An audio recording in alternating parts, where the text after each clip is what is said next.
পটলের দুর্দান্ত একটা রেসিপি করব। তার জন্য পটলটাকে কেটে নিয়েছি।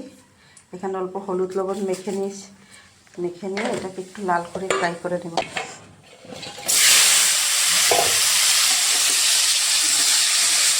পটলটাকে এভাবে একটু লাল করে ফ্রাই করে নেব। পটলটাকে ভেজে লাল করে তুলে নিয়েছি। এখন ওই পটল ভাজা তেলের মধ্যে আমি অল্প সরষে জিরা চামচ দিয়ে দিচ্ছি। নিরামিষ রেসিপিটা। তখন এখানে অল্প যে হলুদের গুঁড়া, জিরার গুঁড়া, অল্প লাল মরিচের গুঁড়া, অল্প লবণ একসঙ্গে দিয়ে দিলাম। এখানে পোস্ত, অল্প সরষে, অল্প কাজু, টমেটো একসঙ্গে পেস্ট করে দিয়ে দিলাম। এখন মশলাটাকে একটু ফ্রাই করে দিই।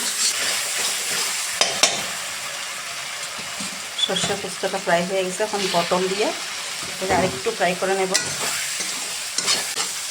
পটলটা ফ্রাই করা হয়ে গেছে। এখন অল্প জল দিয়ে দিচ্ছি, পটল সিদ্ধ হবে।